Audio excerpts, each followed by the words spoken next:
You did it.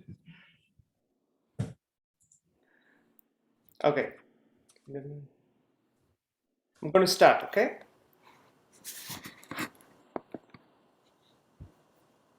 Can you hear me? Hello? Yes, we can hear you. Yes. So I really always, when I try to go to any talks on anthroposophic medicine, I really enjoy when they talk about the foundations and the basics of anthroposophic medicine, and that's what I'm going to talk about from what I understood or understand and what I like about anthroposophic medicine. And the bulk of the talk is going to be on that, and I'm going to use uh, gallbladder stones as an example to show how it's viewed from a regular um, conventional medicine and how it's seen from an anthroposophic medicine perspective. To set the mood, I'm going to start with this Sanskrit mantra, shloka. On the left, you see the Sanskrit version of it, and the right, you see the English version of it. Um, Om asato ma sadgamaya. Om, keep me not in the unreality, but lead me towards truth. Tamaso ma jyotirgamaya. Keep me not in darkness, but lead me towards the light. Mrityorma amritam gamaya. Keep me not in the fear of death, but lead me towards immortality, gained by the knowledge of the immortal self beyond death. Om Shanti Shanti Shanti. Om, may there be peace, peace, peace at all three realms. So when a patient comes with gallstone pain, nowadays people do come, with Dr. Google, they know exactly what's going on. They come with a pain abdomen, especially.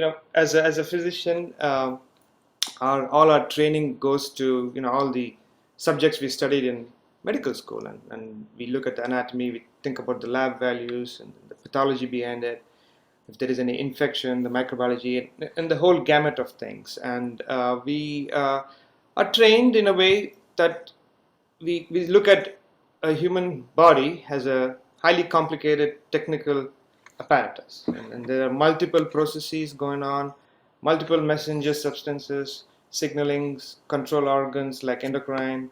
We talk about the DNA, the RNA, and all these are based on our scientific, natural science research, um, evidence-based medicine, the basic understanding of the laws of nature, but it comes down to the basics of physics and chemistry. This has led to a tremendous success, right? I mean, the life expectancy in 1800 was about 40 years, and now it's twice as much, and this is, and we like this physical study of human kind. And when we are doing this, if you ask a question to yourself, or if you ask, where is the soul and the spirit of a human, the individualized human? We all kind of have our own idea about what it is. It's very nebulous. Different people have different opinion or understanding of that. But we don't really talk about it in any of the PubMed articles, do we? And everything is protocol driven. Example, for cancer, we have um, stage 3B lung cancer. There is a protocol for how we treat it, and in a way you get a feeling that, can a computer do everything? Do we really need a human physician?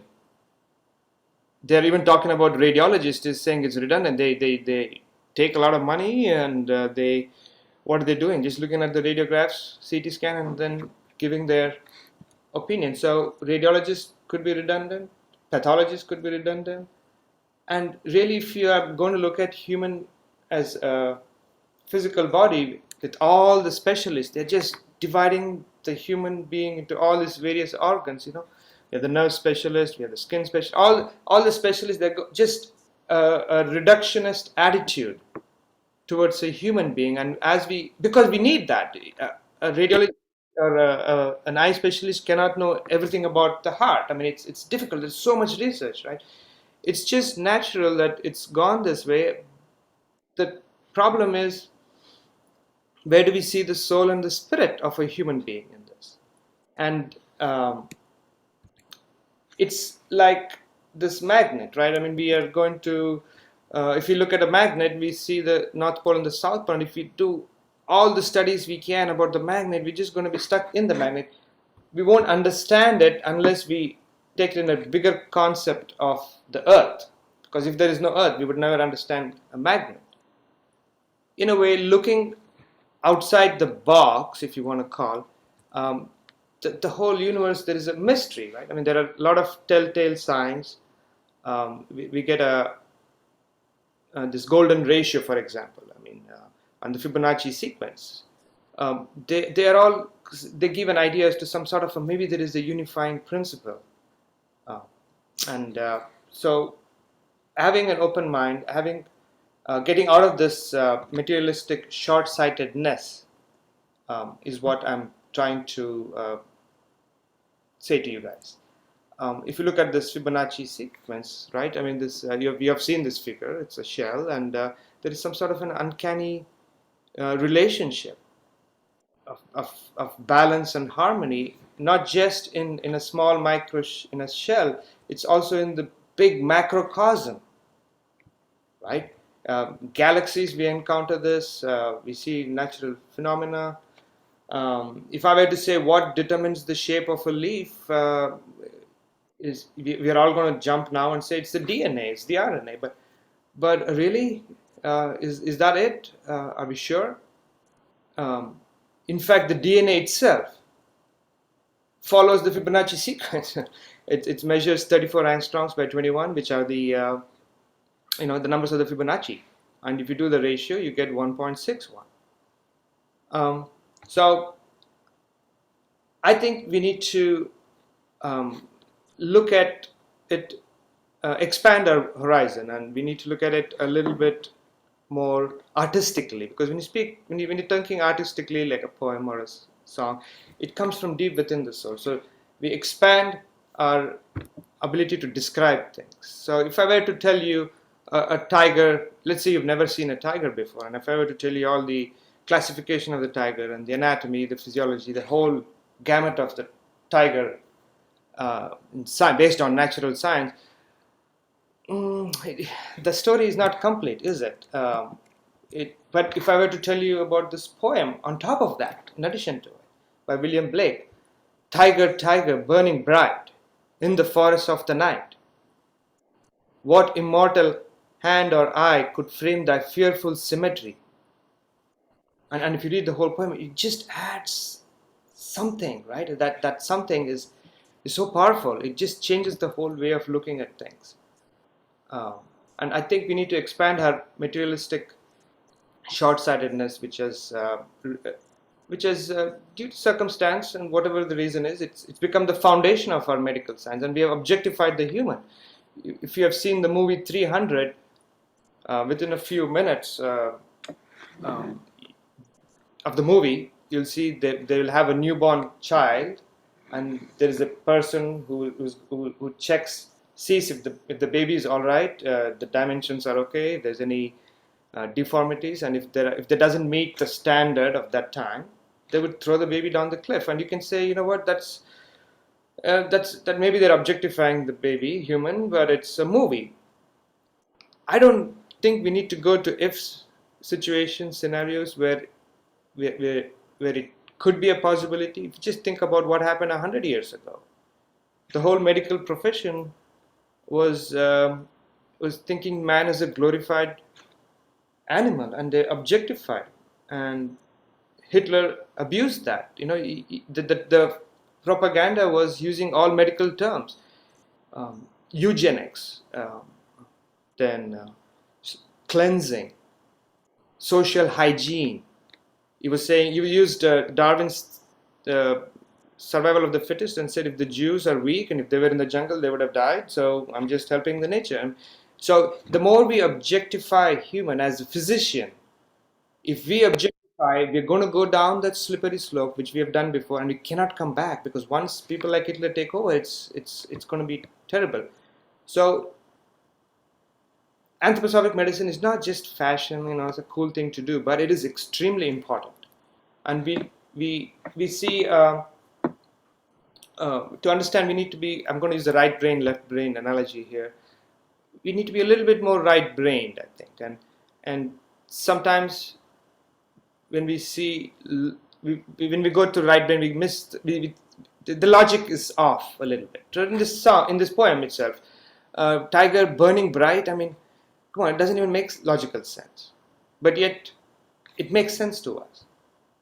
And if you really think of logic all the time with our five senses, what we see, hear, we are, see, only 7% of the population in the world is agnostic or atheist, but there are 93% of the population who are who believe in some sort of religion or the other.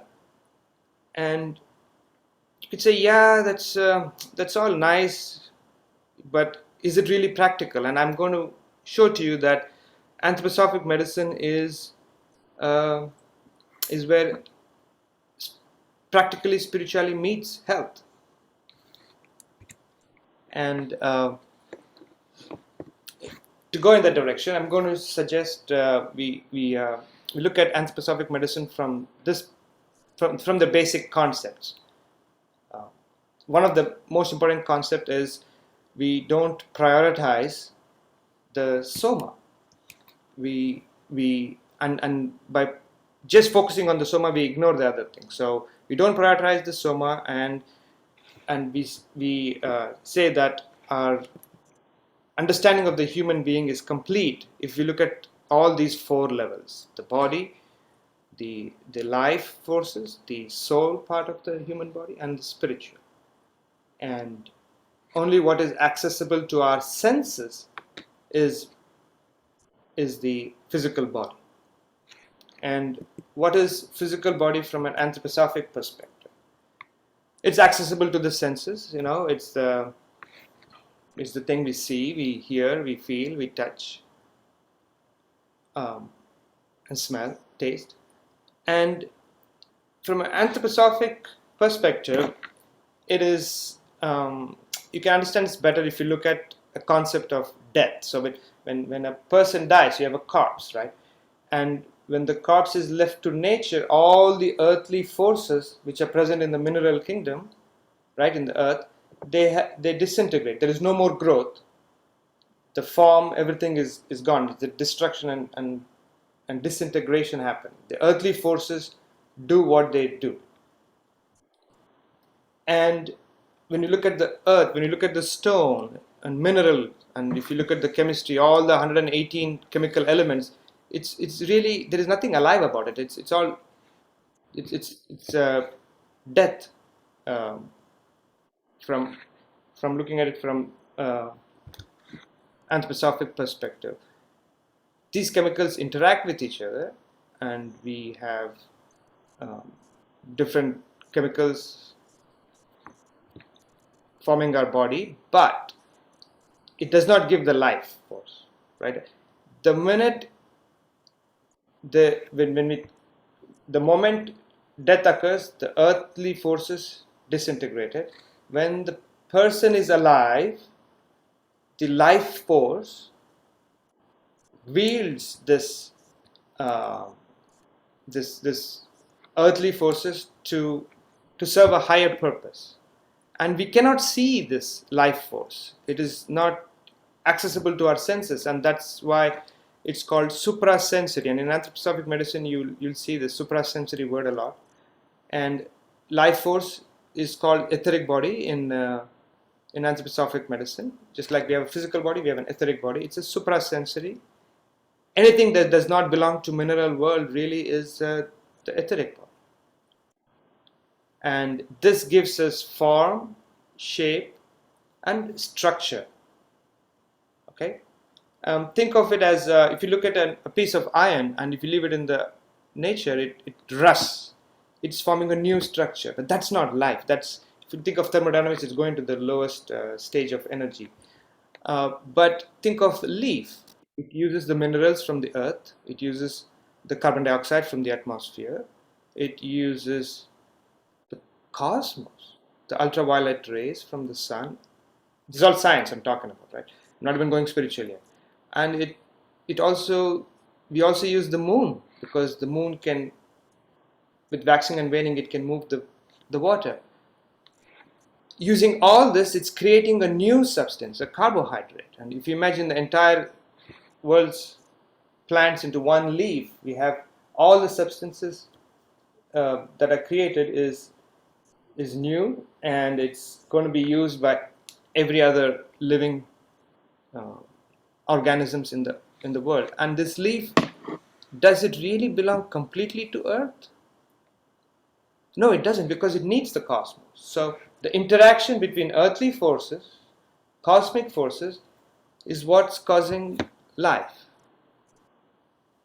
So this attitude, this way of looking, this line of thought is extremely spiritual, right? And that's what Anthroposophy teaches us, that the difference between physical body and the etheric body. And then how do we understand where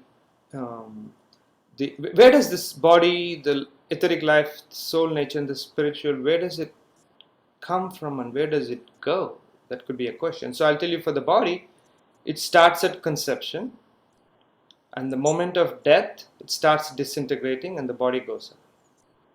So what about the etheric? What about the soul and the spiritual? And in Anthroposophy, it's longer. It's eternal.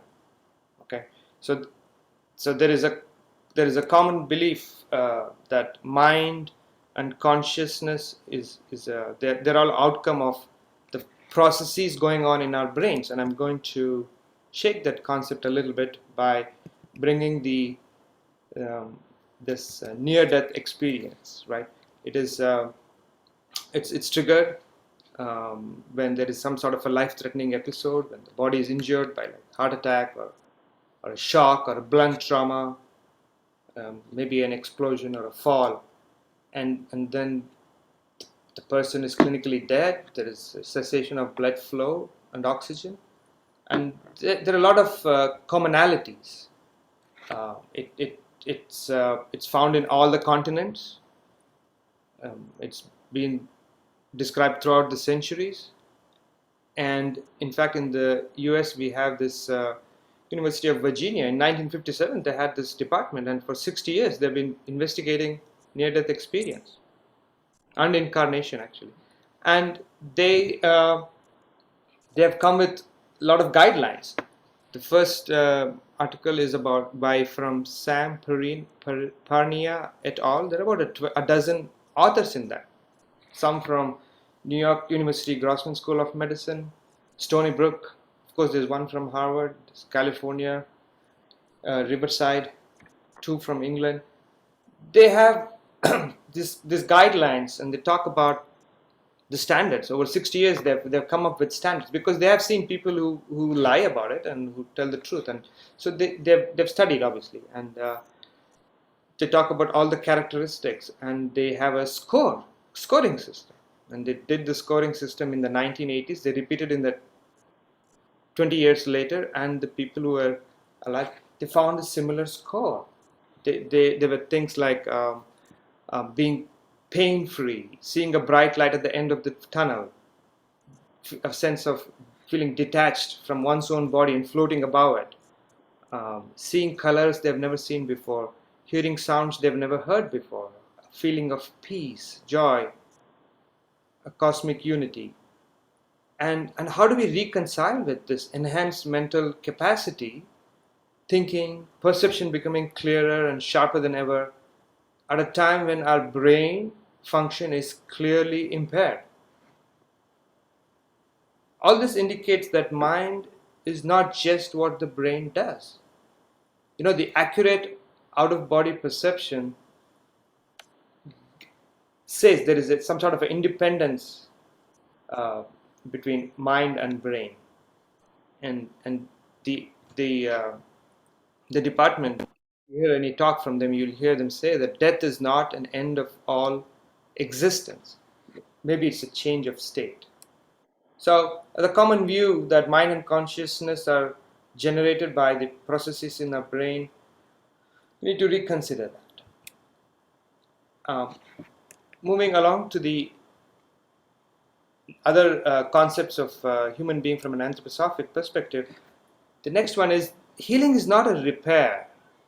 It's based on the idea of development, and all the obstacles we face in life serve in many ways the human individuality developing in accordance to the spiritual nature. This is not bound by the limits of life and death. So these are some of the basic concepts which are really definitely out of the box way of looking at things, and these are we understand this only through spirituality. I'm trying to join spirituality and make it practical and how we can embrace it. Okay, soul part of it. How do we understand soul? To understand life, we talked about corpse, death. To understand the soul, let me draw your attention to sleep. When I'm in my waking life, I'm conscious. I'm able to create things. When I'm asleep, the creative work, the consciousness, it derives strengthening of their exhausted forces in sleep. We talked about the physical body being accessible to the senses. The etheric body uses the earthly forces of the mineral kingdom and wields it to serve a higher purpose. So the soul, or the astral body, what is called in Anthroposophic medicine, is also suprasensitive. You cannot see it unless you're a initiate or a clairvoyant. It's the consciousness, right? I mean, it sinks to its dark depths when you're asleep, and then every day it rises again. And just like our physical body cannot maintain its form just with the mineral substance, but needs to be permeated by etheric body, so too the forces of the etheric body cannot, but by themselves, be illumined by our light of consciousness without the astral body. It'll go to sleep like a plant. Plant is a typical archetypal etheric body. If you were to ask me what is the archetypal astral body in which we see in the world, it's the animals. Okay, and when we talk of consciousness, it's not simple action and reaction. It's not like the same piece of iron. If the temperature increases, it expands and it cools down. When its temperature goes down, it's not that. It's an inner experience which occurs. The next member is called the spirit, which we call, and Anthroposophic medicine calls this, or rather Anthroposophy calls this the ego organization or the I organization. It's unique to humans, and it is also suprasensory. It is, all these experiences we have, the hunger, the cold, the pain, which animals also feel, humans also feel that, and the difference is that there is a sense of permanence which is present in the humans.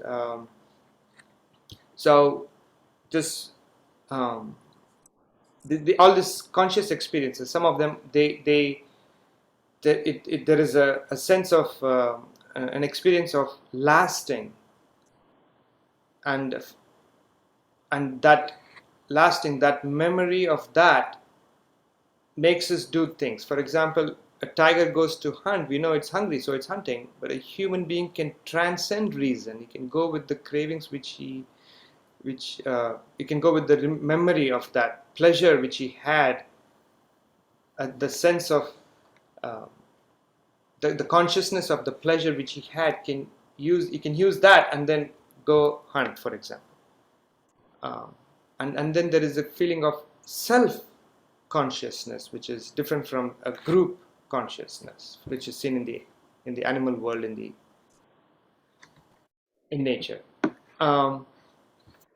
And of course, the other three differences are the human can stand erect, he can speak, and he can think. And as you go on reading about these in anthroposophy, you can there are a lot of lectures and books where you can go in detail. I'm just giving you an idea here. So spirituality says things, and then we have modern science. So if what are you going to do? Which glass are you, what are you going to what glasses are you going to wear? Are you going to go with modern science, which if you win a Nobel Prize, that would be the height, I suppose. So I call it Nobel Science. Or if you're going to go with this embarrassing grandpa attitude, where you have all this alchemical woo-woo stuff going on, and which you call spiritual science. And I want to bring this quote by Dr.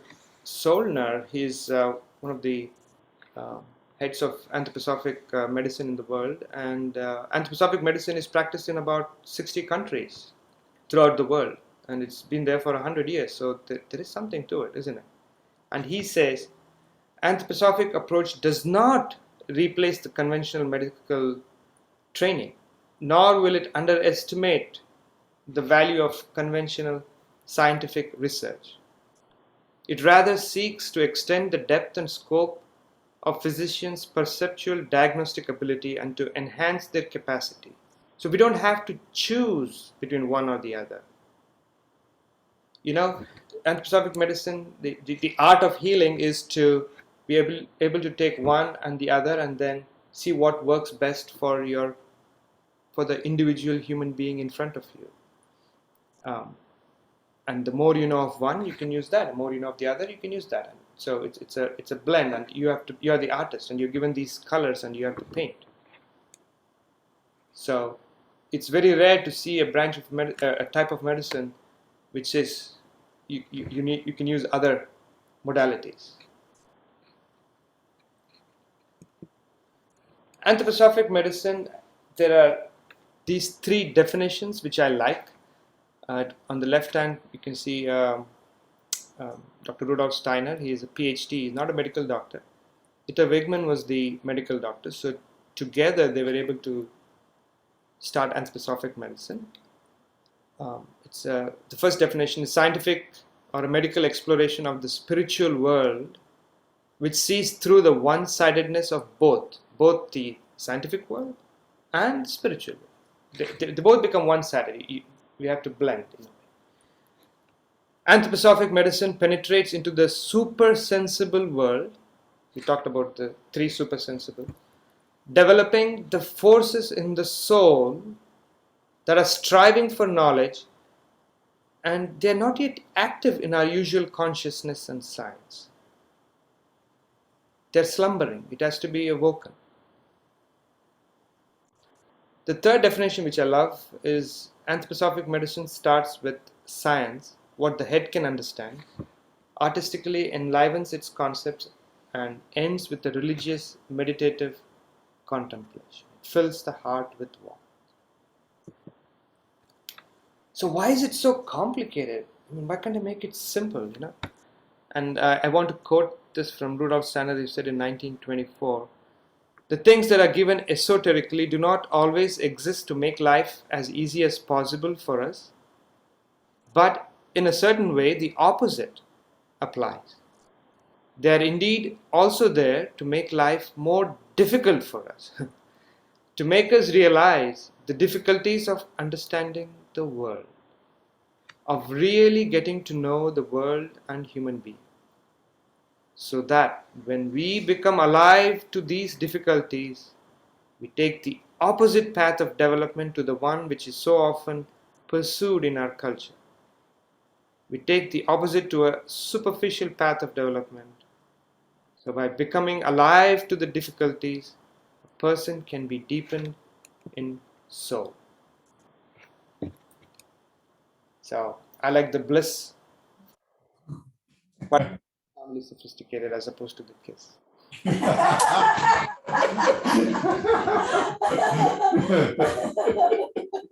You say all this is fine and dandy, but we want proof. We want evidence-based proof, and so I'm going to show a few proofs. There are a lot of publications, thousands of them, which you can look on the internet.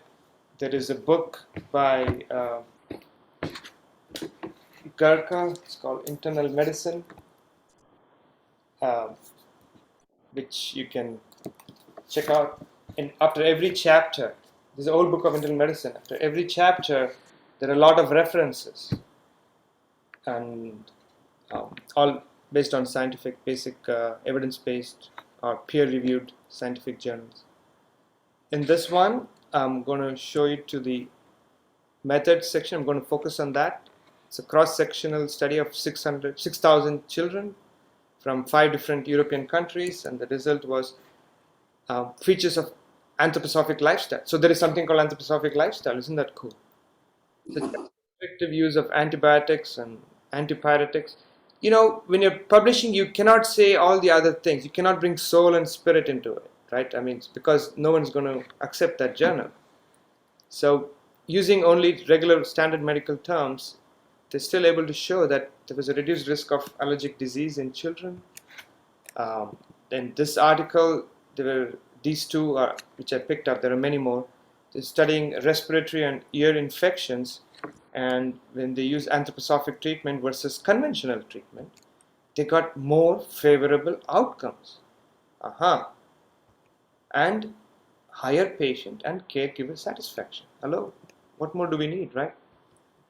And we're talking about gallbladder here, so I just have this one on them. That we use one of the remedies is heliodorone, and it has cheliodonium and turmeric root extract, and they did this study in 1999.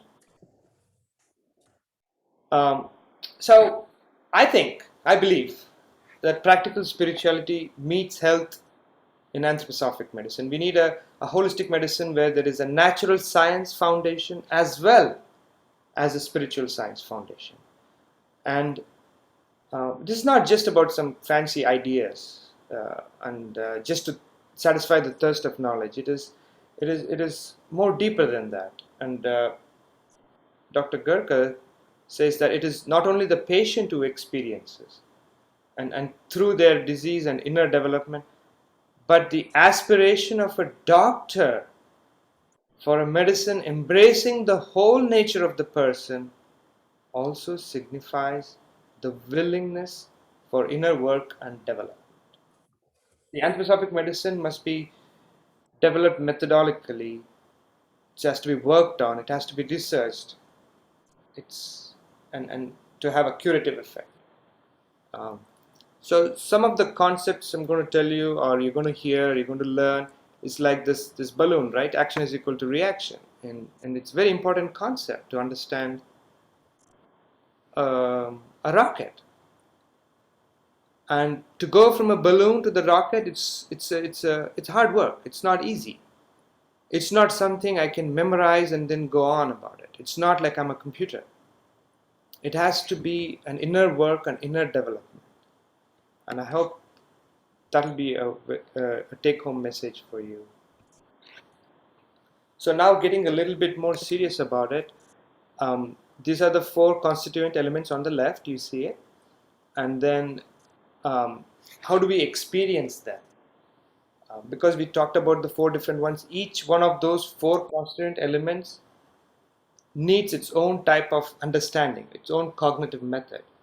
So the physical body, for example, we see through space. I mean, we can see the 3-dimensionality, and for that you need some sort of a concrete knowledge, right? So the organism life, the etheric body, it's more, how do I experience it? Because I cannot see it, right? The other 3 are suprasensory. The etheric one, I experience it from in time, the temporal transformation. So for example, an embryo, different days and different weeks, you see the growth happening, the form occurring, the structure happening. And the astral body, the soul part of it, how do I experience in a person? It's the person's inner life. The multicolored shades of the soul life, right, is seen in the facial expression. the human soul is revealed to the facial expression. The ego of a person is ultimately really seen from in the look of the eyes. So these are all manifestations. So if you see a patient one day, you get to see this suprasensory essence on that day. It's just a part of the essence. It's like a tip of an iceberg. We see only a part of it. And then the next time they come, you'll see another part of it. And sometimes the very first time you can see a big chunk of it too. But it has to be a lively and a dynamic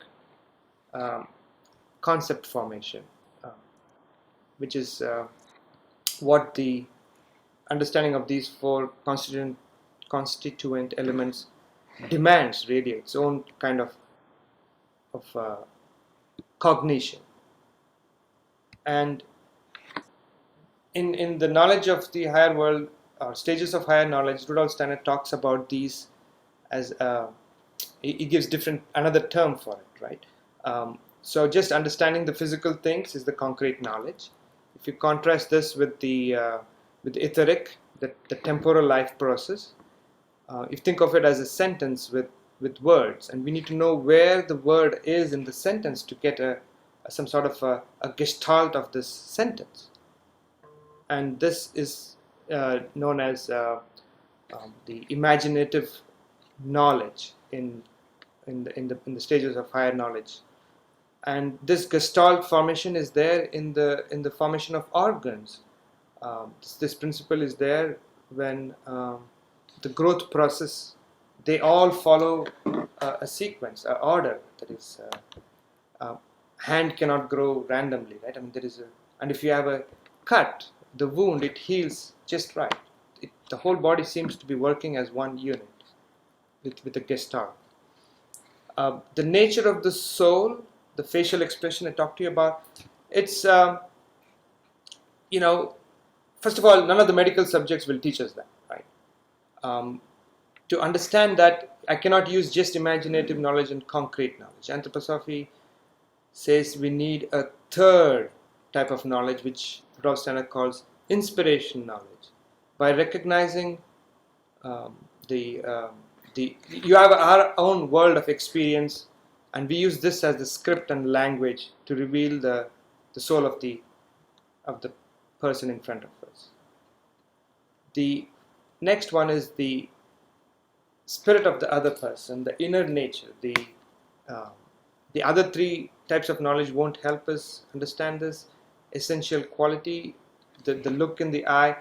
So I don't know if you've had this experience, when you're talking to the other person and you recognize the other person, there is a moment where something clicks, and that moment, the difference between the subject and the object disappears.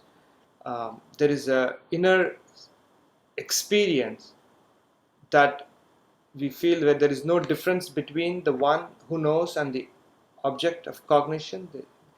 There is some sort of an intuitive knowledge, which does not confront the person. It doesn't reduce the person into different body parts, but instead there is at that moment there is a merging occurring in that moment of cognition. And this essential nature is instantaneously and as a while experienced without being dissected. So it's not a reductionist attitude. And to understand this a little better, I know it's you see, this is not something which you can write and then memorize and know. It is a feeling we need to have. And so to explain a little bit more, the ego nature of a person is and its relationship to the world is really hidden behind many veils, and to penetrate this, it requires a long journey of self-knowledge. If you just consider Fisher's exercise, it kind of gives us a guide to this inner nature of a person. He says one should look at an object, any object, and memorize its external image. Then close your eyes and then try to vividly remember the object and think about it. Finally, reflect on this activity and think of the one who is thinking about the object. And then you'd get an idea as to what you're talking about by the inner ego of a person. So if I look at it from a conventional medicine, the whole, it could be days of lecture, I'm just putting it in one slide. It's pretty common. 18 years follow-up study showed that there is increased risk of cardiovascular death, cancer, and mortality, whether you take away the gallbladder or not. Isn't that interesting? So the concept of anthroposophy is not repairing but healing and transforming. It's a little different. And then the causes are not really known. These are all the various risk factors. We have the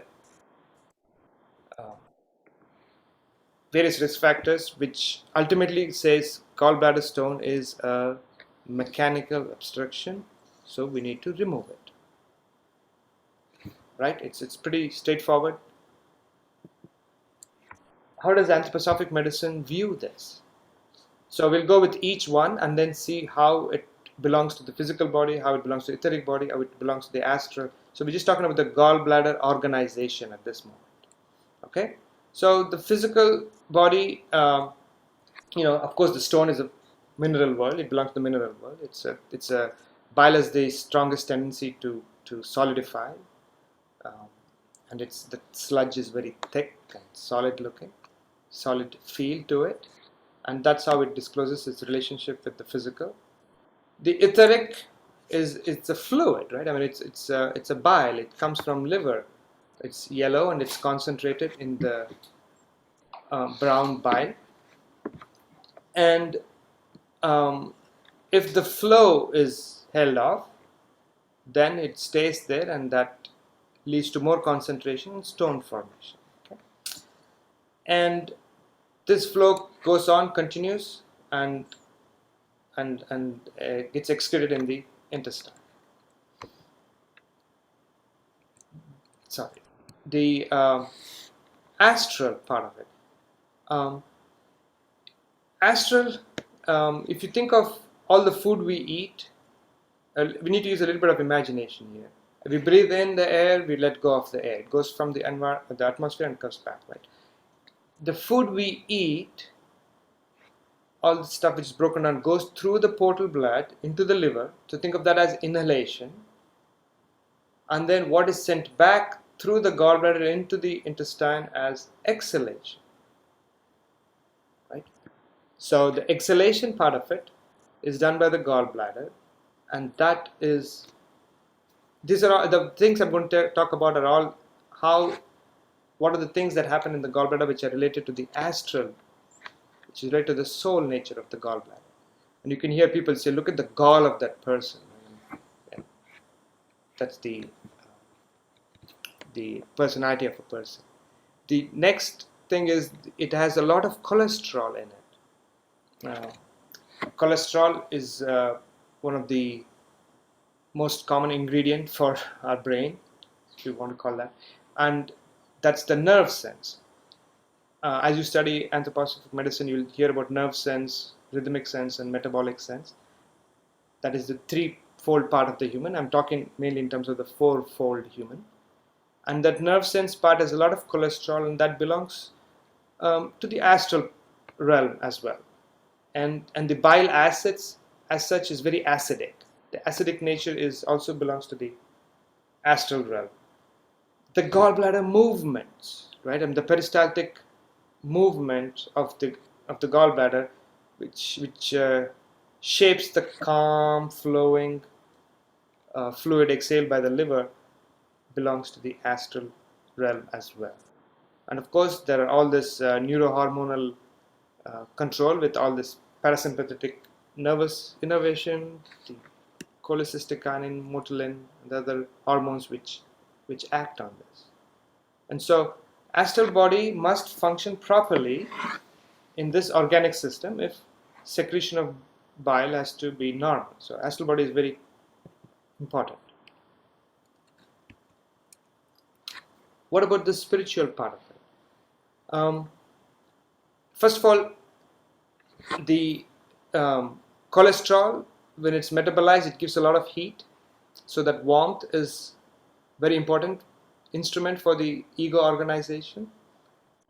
Next, the secretion of gallbladder it occurs there is a rhythm to it. It doesn't occur all the time. When you're asleep, it's the lowest at around 3 a.m. and at 3 p.m. in the evening, it is the maximum peak of activity. So there is a rhythm going on, and the rhythm is very essential for our eye organization. Eye organization works in the rhythm, and if you see a lot of cancer patients, you'll see their rhythm is off. Their body temperature rhythm is off as well. And the next thing is eye organization works through our blood, through our hemoglobin, the iron in it, and bile salts are really the breakdown products of hemoglobin and the iron which goes with it. And iron, if you think of it poetically, you can say it guides the spiritual essence to its action into the gallbladder, through the iron, our eye organization can imprint on the action of our astral body, and that's how the higher members, the eye organization in the astral body, they work on the lower etheric body and the physical body. If their interaction is off, we get problems. So in gallbladder stones, from anthroposophic medicine perspective, the higher constituent elements withdraw. There is a limited effectiveness of the higher constituent elements in the metabolic system. So for example, if you're doing parenteral IV nutrition therapy, then there is limited action of the astral and the eye on your gut, because they're not getting any food, and they withdraw, and so you get a increased risk of having gallbladder stones. And if you have diabetes, for example, there is less contraction of the gallbladder, and there is limited involvement of the higher members. And as you go on reading about it, different risk factors, you can see how each one has a role to play with the constituent elements. And as we grow older, in our late phase of life, the constituent element starts to disengage. And that's another reason for why gallbladder stones is high in the elderly. In fact, anybody who is sick, not anybody, but the Native American Indians, if anybody who is above, a female at least, is 60 and above, they have 3 out of 4 people have gallbladder stones. And this impaired dynamic action of the constituent elements can be influenced through movement, and this is where eurythmy comes and plays a role. Eurythmy helps with, I think Corinne is going to talk to you a lot about it. You probably had a experience with that. It helps with the movement of your astral. It helps the movement of your etheric. You see how through anthroposophic medicine we are talking less of the physical body. Of course, we understand the gallbladder stone is there. It's a physical, mechanical obstruction, but we are thinking of the higher members. And when it comes to actual treatment remedy, we use choledoron, which is a combination of Cheliodonium majus and curcumin. And in this article, there is this picture of this, which I thought was nice. This is the Cheliodonium majus. This is the plant. I'll show you another picture of that one. It's the whole plant. B is the flower buds. Then C is the pollinated flower. D, we have the fruits. E, we have the young seeds. They call it elaiosomes, which has a lot of fat in it. F is your mature seed. Here in H, you can see the staining, which shows all the lipids. in pink and red, and I is this ant taking one of the okay, and this is the actual plant, Chiliodonium. It looks like a cilantro, doesn't it?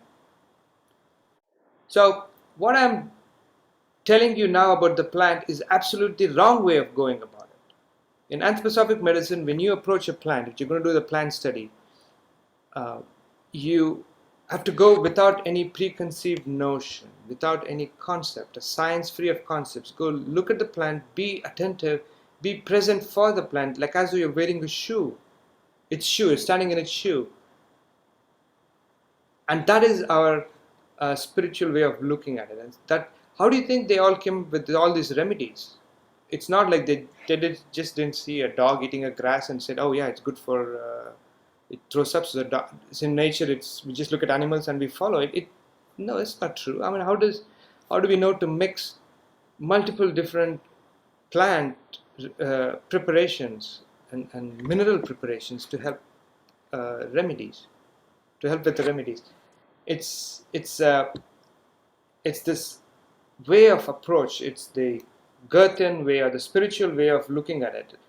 And once you're there with the plant, you close your eyes and you imagine, and then you um, when you're imagining, you also provoke the exact sensory perception you have had when you looked at the plant, and then you should be able to describe it to someone.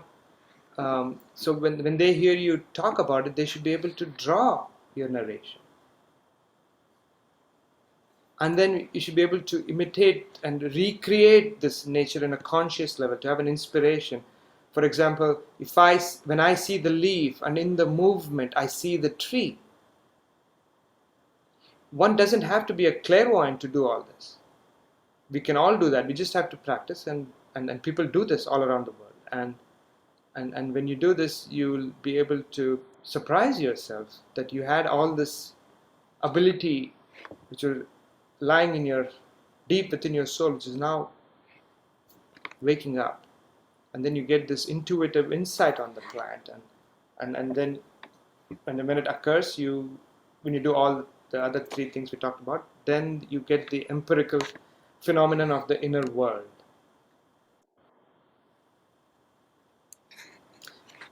So it's been almost an hour, and other things which we can do, which I didn't talk about from an anthroposophic medicine perspective, for not the repair but the healing and the transformation with the illness, is eurythmy. Um, it's a kind of silent speech. Compresses and nursing, which Enid talked to you guys about. There are ways to make your etheric body to start moving, the juices to start flowing, the astral body to come back to the gallbladder and to do its job. Music therapy helps you with flow. Biography talks about your life growth, life experiences and different stages of your life. Rhythmic massage. There is specific anthroposophic painting, color therapy, singing, meditation, which we talked about yesterday, and of course biodynamic nutrition. That's where practical spirituality meets agriculture in biodynamic farming. Practical spirituality meets education in Waldorf. In fact, Rudolf Steiner's mission on the earth was really to bring spirituality and make it practical and usable for humans. And in medicine, it meets us, and it's our job to say hello to it or to embrace it. It's up to you. Um, this complex human nature is not exclusively accessible through experiences of our senses. And anthroposophic medicine is about a development of human knowledge that cannot be separated from the inner development of the physician seeking knowledge. So a computer can never replace an anthroposophic doctor, for sure. And I would like to end with this slide. And if there are any questions, I can take them.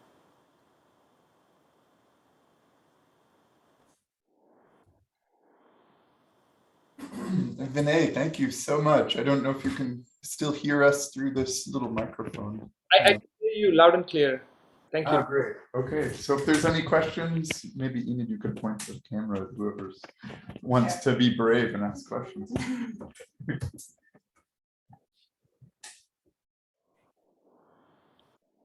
Sometimes we just have to meditate on it, and you may have questions later, and the conference is just starting. So you can always ask Dr. Hancock.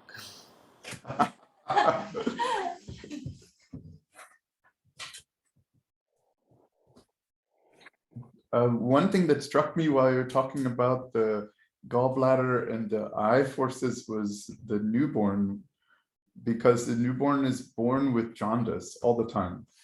And this big task on Earth of like actually coming to Earth in it, and all of the hemoglobin has to die, and then they have to make, they have fetal hemoglobin, and then they have to make their own baby or normal hemoglobin that will last their whole adult life. But that is an entire blood shift, and it somehow has to do with them incarnating. And you see a yellow baby, and then it takes tremendous amount of will and incarnational forces to be on the earth. And a baby that can't overcome the jaundice is very sick. You can tell this process of overcoming is very important. So as we're dealing with the hemoglobin and the bile, and then overcoming it with the eye forces and excreting it and clearing it out, there's this I'm on the earth. And it's this, it struck me that that's quite a picture of it, because it's so extreme. It all happens at once. These poor babies, they don't get it gentle all the time. My son. Yes. Mm-hmm. So yeah, we start looking at everything from this wearing the spectacles, right? I mean, now looking at everything astrally and the eye and the etheric of a disease or even of life, that just changes our way of looking at things, and we bring them together. I get a lot of aha moments, and it's like, oh, that explains it. Oh yeah, now it makes sense. All those kind of thoughts are very common, and it's very nice. It's very humbling. It's very educational. And maybe we can put some people on the spot and ask, since they do deal with some gallbladder things. Corinne, do you have some exercises that you tend to use with gallstones? Gallstones. Well, it's nice what you said, Vinay, about eurythmy, especially helping in the astral and etheric. And so first of all, I mean, one way I'm just kind of thinking about it right now is because we're moving and engaging ourselves, we're using our will. So you can connect that to kind of that highest, most spiritual part of us. And through your will, you can use the sound A, which is a vowel, it's a letter E.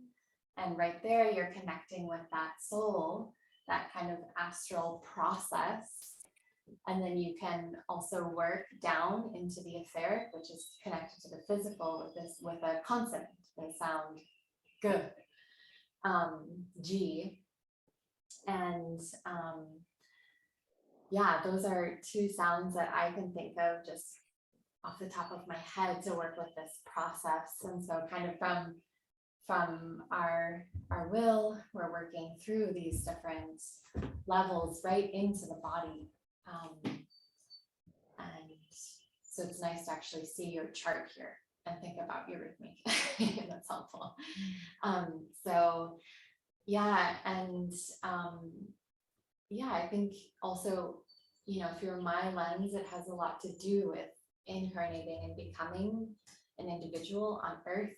And you can work a lot with this around the 9-year change, where we start to individualize and develop immune systems and all of this. And there's a nice way of actually bringing these exercises into the classroom, into the 3rd grade, just to start to develop this process of, well, the gallbladder, but also our individuality. And so, and then of course you can add the sound L in there too, which is a lot to do with that flow. And anyway. Corinne, also, can we, if the person's ego is very weak or something, you can strengthen that also, right? Yeah, It's right, exactly. not just a protocol driven thing. I love the it's art and all these things. Even when you're treating somebody, you can also add the part of it to the Poliodoron, and that gets the art Yeah. very neat. Mhm. And Ina, do you have things that you do for gallstones or sluggish gallbladders? I asked you what you want me to do, so I haven't worked with it so much. I'm sorry, this one I don't have a ready answer. 哦 ，Hello Julia。然后就是这样子丢进去。Hello, could you? Sorry, we were talking about the background, and so I'll turn on my video. Thank you so much for that we are able to meet this way. Thank you for allowing this, and I'm so grateful. So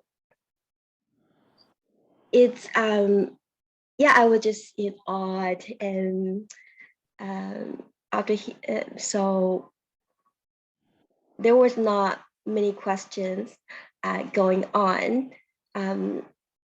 and however, I would like to share my understanding as mentioning about the liver and the eye, the visual eye, the organs.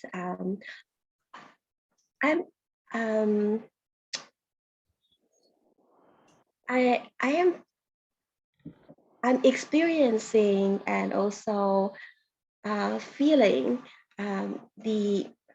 our liver. There's so much life into it, and it has the life forces and the anabolic and catabolic, both the polarity to process everything, and the eye has also the life force, and also the soul. We said that we can look into somebody's soul through eye, and as the eye as the second nerve to connect our external world to the inner knowingness, the intuitive part, and then there's also the skin, who sends the external world, the signals, and then transforming the sun that radiates us, and then the liver also take what's in there and then transforming into vitamin D, and it works. It's really like you would speak that precise dissection and giving the examples that those pictures, the knowledge, like that we studied a book, kind of integrated again, that I could see it very clearly. Thank you. Just want to share that. Thank you, Julia. I think every part of, if you want to go with anatomy, every organ has the four layers of it, four-foldedness. There is a physical, there is etheric. The human body has it. Just like we have the golden ratio in the DNA, and it's also there in the macrocosm. Even within the cells, to the whole body, to the whole human, there is this connection, and you see this four-folded part of the thing in the whole body is It's not just, yeah. Mm.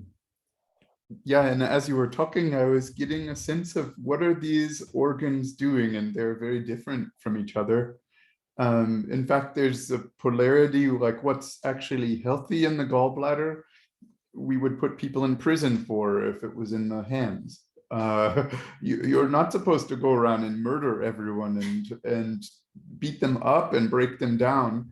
But your gallbladder has that job. It's meant to, it's really meant to be really here, but also things that are foreign, it's taking them and corroding them and breaking them up to bits so that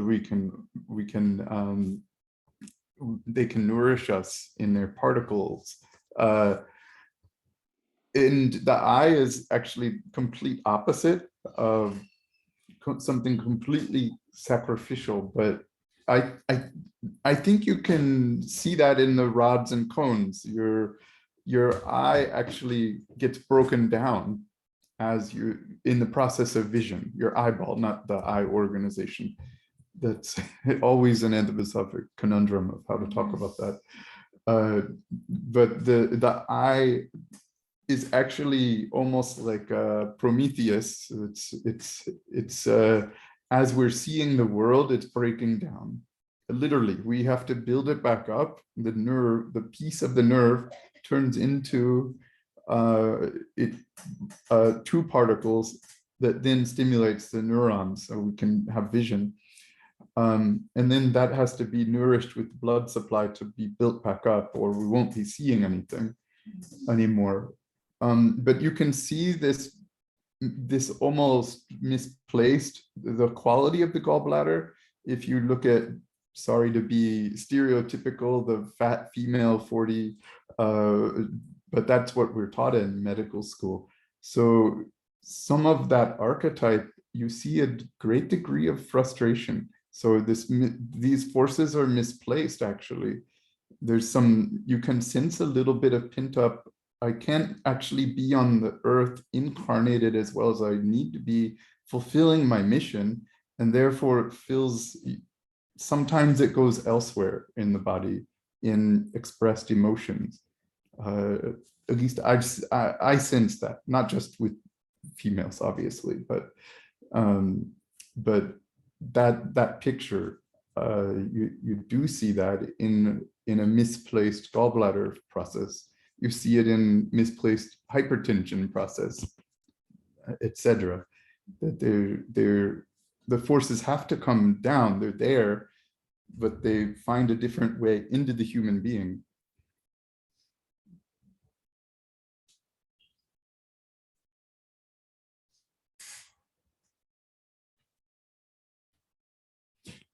Stephen Johnson and I both have experience with this. I don't know, this coleodoron, and working with gallbladder processes. Sometimes when we give it, usually when I give it, I warn people, look, this sometimes certain things can happen that are a little funny. And it's possible that when you are treating the gallbladder and this is coming through, there's shifts in personality a little bit where you feel the need to express pent up emotions. So people go out in the woods and they just yell and they scream sometimes. And it's a therapeutic process, I think, part of it working, that, wow, I do feel like somehow I'd never expressed that. I didn't know that was part of me. They're getting their gall out, maybe.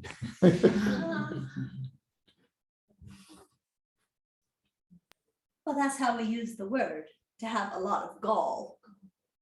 Like to be really bold to do something because, like, well, the gall of him, or that took a lot of gall. So something that's sometimes too much force, or that takes a lot of bravery. That's how we use the word in English.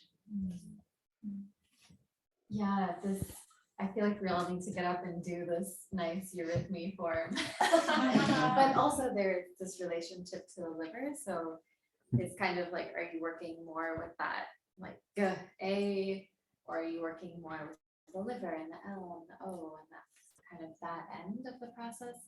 But yeah, I'm just thinking of this nice form. You can do it with these ninth graders or with adults, whoever needs it. But you have this kind of intense, really, pushing away, breaking through, making something your own, and then you turn and cross with people with this A, where you almost hit people, right? You have this incredible awareness all of a sudden. And with A, you also have this Mars activity, this kind of really strong quality there. So, what?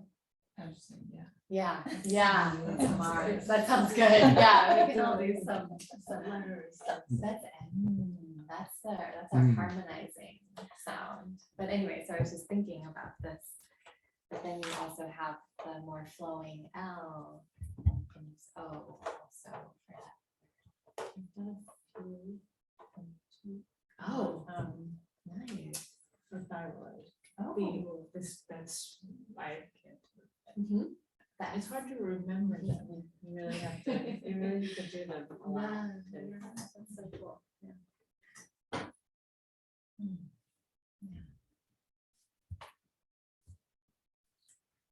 I want to say thank you also, Vinay, because that was a really, really nicely put together presentation on the basic. Thank you, Enid. Was it Enid? Yes, Yeah. it's me. Right. I don't know this, we can't see what the camera shows here. But no, it's one of the nicest presentations of the basic anthroposophic concepts of medicine that I've seen. So thank you so much. You did a wonderful job. Oh, thank you so much. Thank you very much, Enid. We wish you could be here in person. We miss you very much. I know. Perhaps next time. Yes. Yes, I hope Yeah, so. and you too, Julia. We wish you were here too. We know there's a lot of will forces and enthusiasm there. And thank you for joining in on the Zoom. That's, I love that you were able to do that. I know your next one is in 8 minutes, right? 10 o'clock. So I'm going to. So I'll stop sharing and stop the recording as well.